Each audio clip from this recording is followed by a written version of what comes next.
आज भदौ 5 गते माइतीघर मण्डलामा चाहिँ सरकारलाई दबाब दिनका लागि हामी सम्पूर्ण आमाहरू उपस्थित हुन चाहिँ एकदमै जरुरी छ।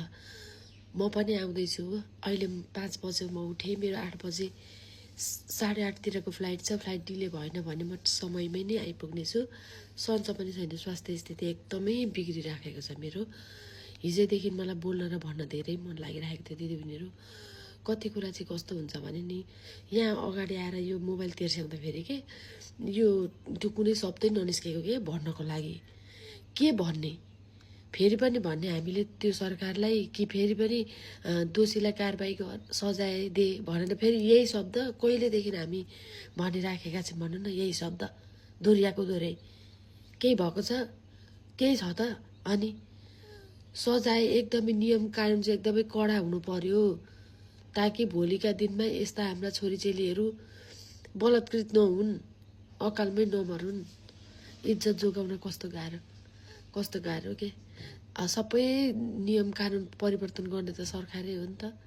अनि सबभन्दा पहिला नियम चाहिँ परिवर्तन गर्नु पर्यो। बलात्कारीलाई फाँसी। किन जोखाना हेर्नुहुन्छ क्या, किन जोखाना हेर्नुहुन्छ? अब हामीले के छोरी नै नपाउने? अनि त्यो छोरी भएका आमाहरूले चाहिँ के कोठैभित्र थुनेर मात्रै राख्ने छोरीलाई? ल भन्नुहोस्।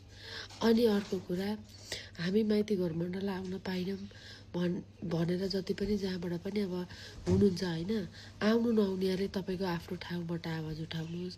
तपाईँ आफ्नो ठाउँमा हुनुहुन्छ, त्यहीबाट आवाज उठाउनुहोस्। ओछ्यानमा हुनुहुन्छ, ओछ्यानबाटै आवाज उठाउनुहोस्। ड्युटीमा हुनुहुन्छ, ड्युटीबाटै आवाज उठाउनुहोस्। र काठमाडौँमा आउनुहुने आमाहरू चाहिँ सबैजना आज 10 बजे माइतीघर मण्डलामा उपस्थित उपस्थित हुनुहोला। म पनि आउँदैछु। आज पनि आवाज उठाएन भने हामीले कहिले उठाउने? अझै कति छोरी चेली मरेपछि, बलात्कृत भए पछाडि हामीले आवाज उठाउने? ल भन्नुहोस् न त। हाम्रो सबैको घरमा छोरी हुनुहुन्छ नि, सबैलाई थाहा छ नि होइन।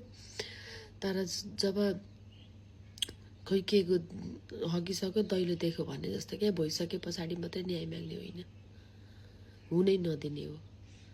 बोल्नै सकेको छुइनँ, कस्तो सास बढिरहेछ। आज म अहिले 100 चोटि जति गरेर म उठेको दिदीबहिनीहरू। म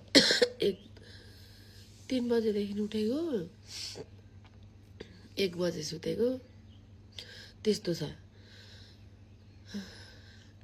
जहाँ हुनुहुन्छ, जस्तो अवस्थामा हुनुहुन्छ, सबैजनाले यो सामाजिक सञ्जाल चाहिँ कुनै पनि भिडियोहरू नआओस्। अहिले चाहिँ गरिमाको निम्ति आवाज उठेको मात्रै भिडियो आओस्, ताकि सरकारलाई पनि त्यो महसुस होस् यो कि हामीले नियम कानुन बदल्नै पर्छ। बलात्कारीको लागि फाँसी सजाय हामीले दिनै पर्छ। म यति भन्दै बिदा हुन चाहन्छु। ल सबैजना आइदिनु होला। आज चाहिँ 10 बजे माइतीघर मण्डलामा एकदमै शान्तिपूर्ण विरोध प्रदर्शन गरौँ।